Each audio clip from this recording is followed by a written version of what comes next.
Friends, welcome back to my channel V two knowledge. मेरा नाम है अर्शीन और आज मैं आपके लिए लेकर आई हूँ शॉर्ट स्टोरी जिसका नाम है द टू लेडी राम्स और इसको लिखा है मुल्कराज आनंद ने।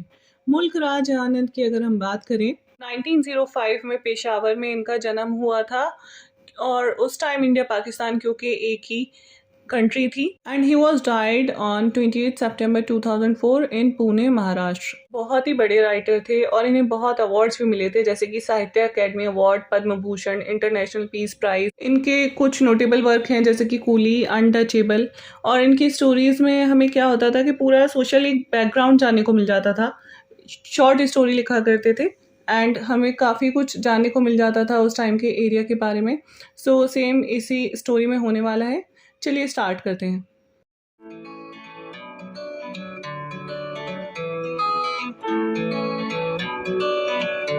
स्टोरी की शुरुआत होती है लाला जिंदा राम से, जो कि एक शॉपकीपर है और एक करप्ट कॉन्ट्रैक्टर है। ब्रिटिशर्स का काम करता है और कोई भी कॉन्ट्रैक्ट पर वो कमीशन भी खाता है।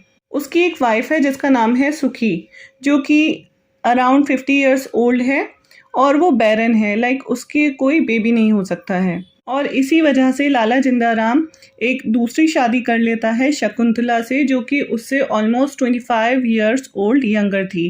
सुखी और शकुंतला में हमेशा झगड़ा रहता था। शकुंतला सोचती थी कि लाला जिंदा राम को अब सुखी में कोई इंटरेस्ट नहीं रह गया है, इसलिए वो मुझे लेकर आया है। और सुखी सोचती है कि शकुंतला को लाला जिंदा राम इसलिए लेकर आए हैं ताकि उनका जो मोटिव है वो पूरा हो सके, उनको एक बेबी मिल सके। दोनों में हर रोज काम को लेकर, घर को लेकर झगड़ा रहता था। अब इसी झगड़े को सॉल्व करने के लिए लाला जिंदा राम घर को 2 हिस्सों में बांट देता है। एक हिस्सा सुखी को दे देता है और घर का एक हिस्सा शकुंतला को दे देता है। घर एक ही है लेकिन उसमें एक सीमा है जो कि दोनों पार नहीं करेंगे।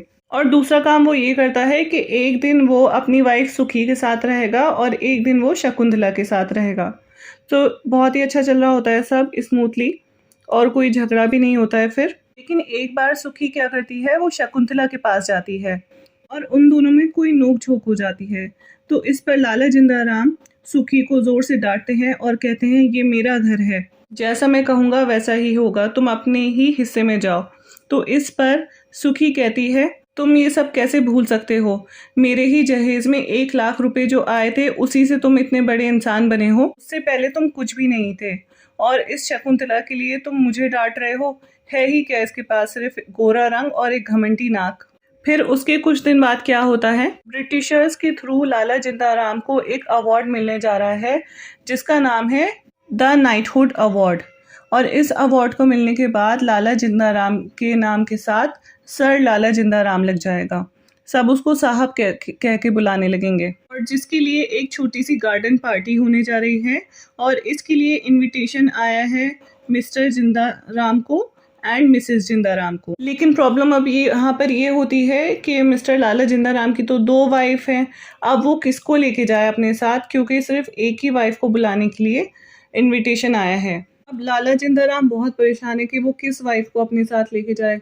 अब वो सोचता है कि चलो ठीक है, मैं है ना शकुंतला को अपने साथ लेके जाऊंगा, क्योंकि वो काफ़ी यंग है और खूबसूरत है, लोग देखेंगे तो मेरी इज्जत बढ़ेगी। और इसीलिए वो इनविटेशन भेज देता है शकुंतला को गार्डन पार्टी में जाने के लिए। और ये बात जो लाला जिंदा राम का ड्राइवर था वो बता देता है सुखी को। सुखी को जब ये बात पता चलती है तो उसे बहुत बुरा लगता है, वो काफ़ी गुस्सा होती है और लाला जिंदा राम को भी काफ़ी कुछ सुनाती है। अब वो परेशानी के क्या करे क्या करे।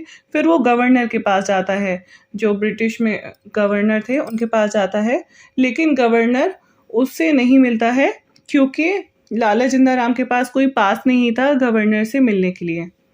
ड्राइवर उसको कहता है कि मालिक आप ऐसा क्यों ना करें, आप दोनों ही को ले जाएं अपने साथ ताकि आपका ये झगड़ा ही खत्म हो जाए। अब वो सोचता है कि जो लेडी राम का टाइटल मिलेगा वो किसको मिलेगा अगर मैं दोनों वाइफ को ले गया तो, क्योंकि ब्रिटिशर्स को तो नहीं पता है कि लाला जिंदा राम की 2 वाइफ हैं और वो जो टाइटल है मिस लेडी राम का वो किसको देंगे। अब वो उस इन्विटेशन कार्ड में चेंजेस कर देता है जिसमें mister Ram and Mrs lady Ram लिखा हुआ होता है, तो मिसेस लेडी से पहले 2 लगा देता है, 2 लेडी राम्स।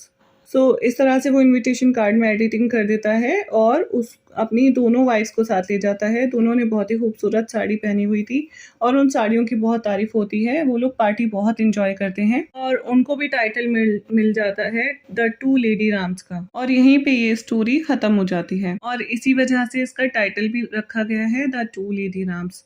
अगर इसकी थीम की हम बात करते हैं तो थीम है इसकी बीट्रे, धोखा, क्योंकि लाला जिंदाराम जो था वो एक धोखेबाज इंसान था और वो करप्शन भी किया करता था और फोर्जरी भी किया करता था, जैसे कि वो इनविटेशन कार्ड में चेंजेस कर देता है।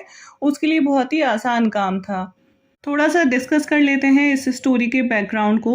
मुल्क राज आनंद ने ये जब स्टोरी लिखी थी तो ब्रिटिश रूल था उस टाइम पर, और सबसे बड़ी बात इसमें हमें क्या देखने को मिल रही है, वहाँ जब उस टाइम पर पॉलीगैमी फॉलो किया जा रहा था, यानी कि अगर कोई भी वाइफ अपने हस्बैंड को बच्चा नहीं दे पा रही है तो वो सेकंड मैरिज कर सकता था और ये रिलीजन में अलाउ था। लेकिन फिर ये एक्ट खत्म हो गया और साथ ही साथ वुमेन की क्या कंडीशन थी, वुमेन के लिए कोई भी रूल नहीं था, रेगुलेशन नहीं था। अगर हस्बैंड जो भी चाह रहा है वो कर सकता है, जबकि वुमेन के साथ एक डिस्क्रिमिनेशन था। को इस बात के लिए अपने हस्बैंड को अलाउ करना ही पड़ता था सेकंड मैरिज के लिए, क्योंकि वो जानती है उसकी कंडीशन ऐसी है, वो कोई वारिस नहीं दे पा रही है फैमिली को। और दूसरा हमें पता चलता है डाउरी का। उस टाइम पे अच्छा खासा डाउरी दिया जाता था। उम्मीद करती हूँ एक्सप्लेनेशन अच्छा लगा होगा। अच्छा लगा है तो लाइक एंड शेयर ज़रूर करें and don't forget to subscribe.